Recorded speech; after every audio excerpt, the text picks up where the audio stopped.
ഒരു ബാങ്ക് ദുന്യാവിൽ കൊടുത്തിട്ടുണ്ടോ? ആ ബാങ്ക് കൊടുക്കുമ്പോ ജീവനോടുകൂടി ബോധത്തോടുകൂടി നമ്മൾ ഈ ദുന്യാവിന്റെ മുകളിലുണ്ടോ? ആ നിസ്കാരം നമുക്ക് നിർബന്ധ. അത് മരക്കൊമ്പത്തായാലും വളക്കുജിലായാലും ഫ്ലൈറ്റിലായാലും സ്പേസിലായാലും എവിടെയാണെങ്കിലും ഒരു ബാങ്ക് ദുന്യാവിൽ കൊടുത്തിട്ടുണ്ടോ ആ ബാങ്കിന്റെ നിസ്കാരം നമുക്ക് നിർബന്ധ. അത് യാത്രാവേളയിൽ നിർബന്ധ. നബി സല്ലല്ലാഹു അലൈഹി വസല്ലമ ഇപ്പോ പ്രവാചകൻ യാത്ര പോകുന്നത് ഒരു 3 മണിക്കാണ് വിചാരിക്കുക, ഉച്ചക്ക് 3 മണിക്ക് യാത്ര.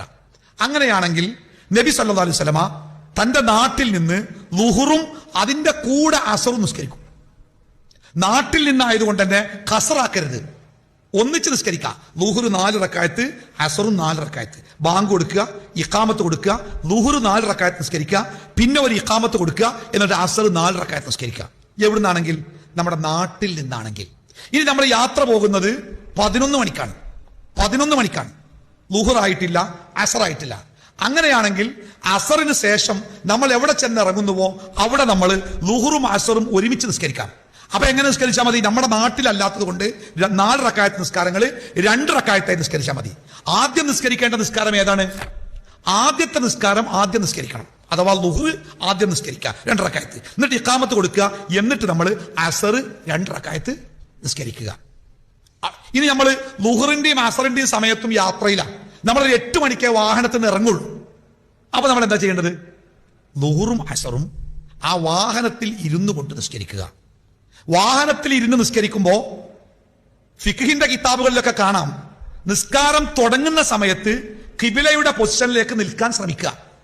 നിസ്കാരം തുടങ്ങിക്കഴിഞ്ഞാൽ പിന്നെ വണ്ടി അങ്ങോട്ട് തിരിഞ്ഞോ മറിഞ്ഞോ നമുക്ക് പ്രശ്നമല്ല, നമ്മൾ ആ നിസ്കാരം തുടരുക. വേറെ ചില അഭിപ്രായങ്ങളിൽ അങ്ങനെ ഖിബിലയുടെ ദിശ നമുക്ക് യാത്രയിൽ കണ്ടെത്താൻ കഴിഞ്ഞുകൊള്ളണമെന്നില്ല. അതുകൊണ്ട് നമ്മൾ ഇരിക്കുന്നിടത്തുനിന്ന് കിട്ടുന്ന ദിശയിലേക്ക് തിരിഞ്ഞ് നിസ്കരിക്കുക. ബാങ്ക് കൊടുക്കുക, ഒതു പകരമാണെങ്കിൽ തൈമം ചെയ്യുക. നമ്മൾ ഇരിക്കുന്ന സീറ്റിന്റെ തൊട്ടു മുമ്പിലെ സീറ്റിൽ, അത് വിമാനത്തിലായാലും ബസ്സിലായാലും അതല്ല ട്രെയിനിലായാലും എവിടെയാണെങ്കിലും ഒരു ശുദ്ധമായ പ്രതലത്തിൽ എവിടെയാണോ അടിക്കുക, അങ്ങനെയാണ്. ഒരു ശുദ്ധമായ പ്രതലത്തിൽ നിങ്ങൾ അടിക്കണം.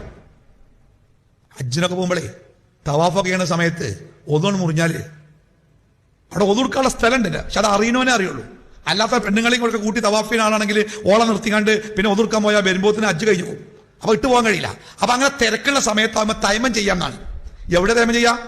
തൈമം ചെയ്യാൻ വേണ്ടി കുമ്പിട്ടാ പിന്നെ നീരാൻ പറ്റും, അവനെ മേലെ കൂടെ ആൾക്കാർ കയറി പോകും. അപ്പൊ പിന്നെ എന്താ ചെയ്യാ? അപ്പൊ പണ്ഡിതന്മാർ പറഞ്ഞാലോ, നമ്മുടെ തൊട്ട് മുമ്പിൽ ആളുണ്ടല്ലോ, ഓന്റെ പുറത്തടിക്കാൻ ചാവല അടിച്ചാ ഓൻ ചൂടാവും. ചിലപ്പോൾ അത് പറഞ്ഞാൽ മെല്ലെ അടിച്ചിട്ട് വേറൊരു മാർഗമല്ല, ഇത് എവിടെയെങ്കിലും അടിക്കണ്ടേ. അപ്പൊ ഒരു പ്രതലം കിട്ടുമെങ്കിൽ, ഒരു വൃത്തിയുള്ള പ്രതലം കിട്ടുമെങ്കിൽ അവിടെ അടിക്കാം. അപ്പൊ